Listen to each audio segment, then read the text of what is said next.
माया एक बहुत ही होशियार और सुंदर लड़की थी। माया का अपनी बीमार माँ के सिवाय इस दुनिया में कोई और नहीं था।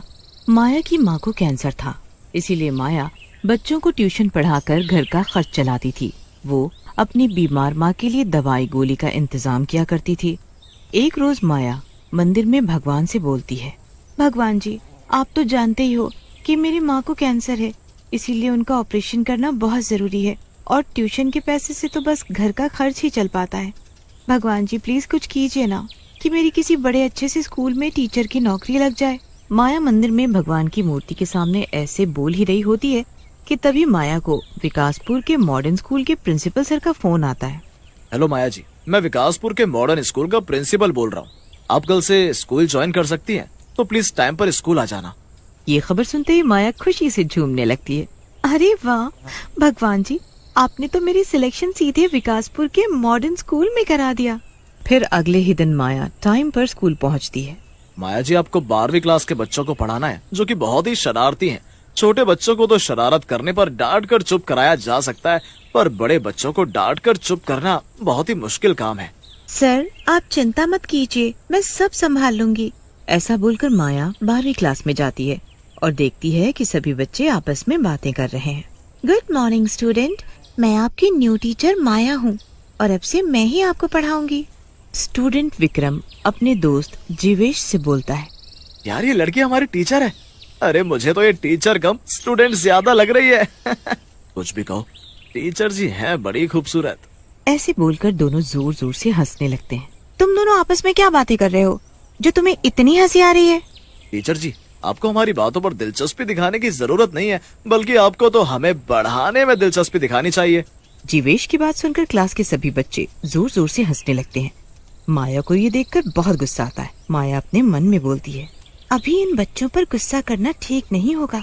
ऐसा बोलकर माया बच्चों को पढ़ाना शुरू कर देती है कि तभी वे देखती है कि जीवेश का ध्यान पढ़ाई पर नहीं है। ये देखकर माया को बहुत गुस्सा आता है और उससे बोलती है, जीवेश, क्या तुम्हें पता नहीं कि स्कूल में स्टूडेंट को फोन लाना अलाउड नहीं है?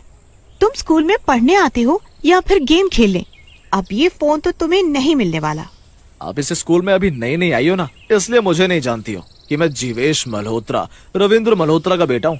मेरे डैड इस शहर के बहुत बड़े और नामी बिजनेसमैन हैं। अगर उन्हें पता चला कि आपने मेरा यानी कि जीवेश मल्होत्रा का फोन छीना है, तो आप गई काम से। तुम किसी के भी बेटे हो, ये फोन तो तुम्हें अब नहीं मिलेगा।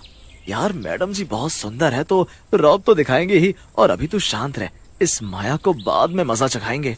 अगले दिन माया स्कूल जाती है और अपनी क्लास में जाकर देखती है कि सभी बच्चे बहुत शोर मचा रहे हैं। 12वीं क्लास, ये कितना शोर मचा रखा है तुम लोगों ने। और जीवेश, तुम्हारे पास ये फोन कहाँ से आया?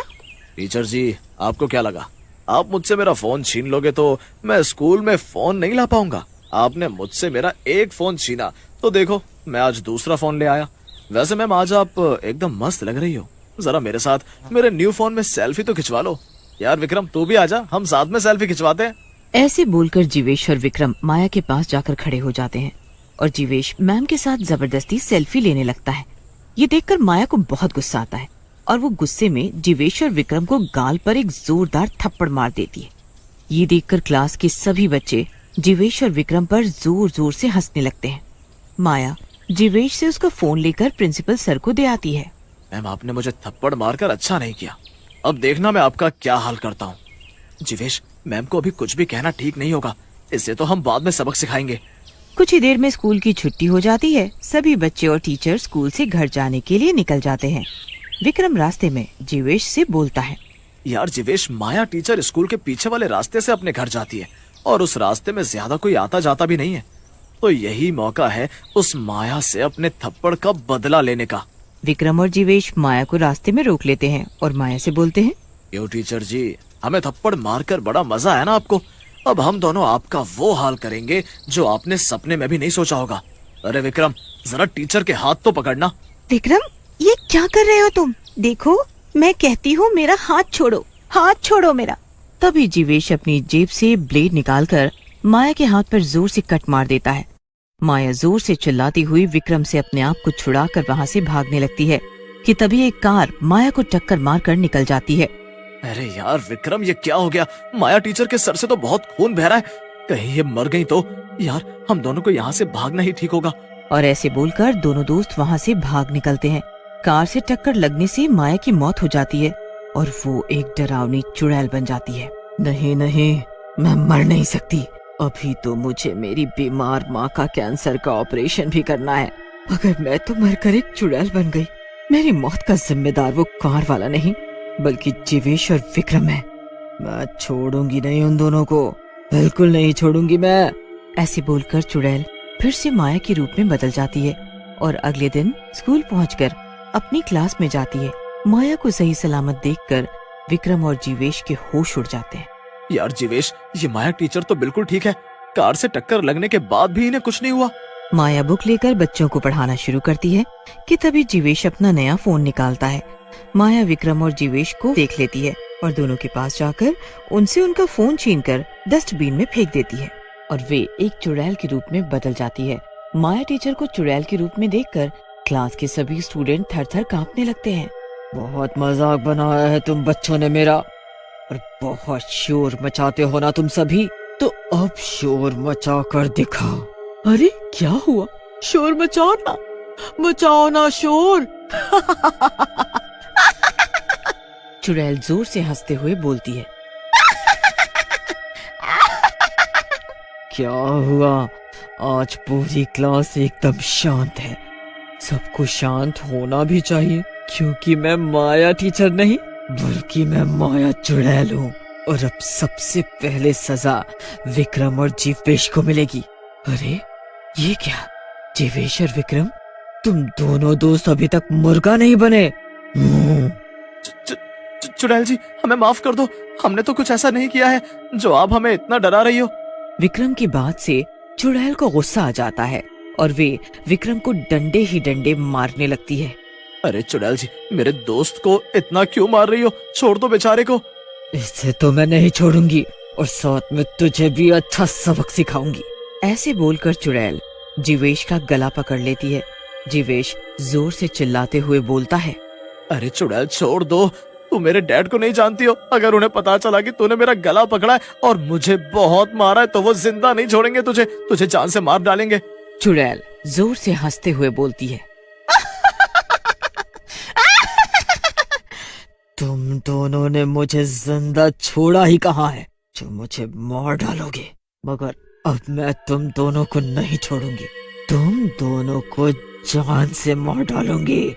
जीवेश का शोर सुनकर प्रिंसिपल सर वहाँ आ जाते हैं और चुड़ैल को देखकर उनके होश उड़ जाते हैं। हे भगवान, ये क्लास में चुड़ैल कहाँ से आ गई?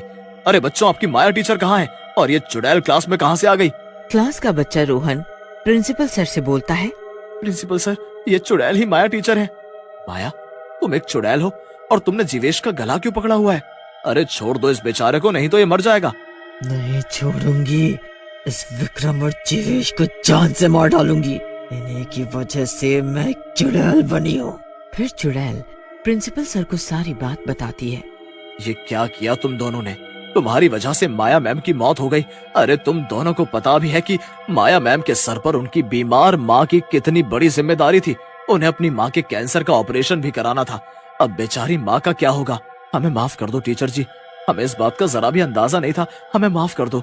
नहीं, मैं तुम दोनों को नहीं छोड़ने वाली। तुम्हारी वजह से मैं अपनी माँ से दूर हो गई। मेरे सिवा उनका कोई नहीं है। अब उनका कैंसर का इलाज कैसे होगा? कौन उनका ख्याल रखेगा? पता मुझे। जीवेश और विक्रम को अपने किए पर बहुत पछतावा होता है और वो दोनों चुड़ैल से हाथ जोड़कर माफी मांगते हैं।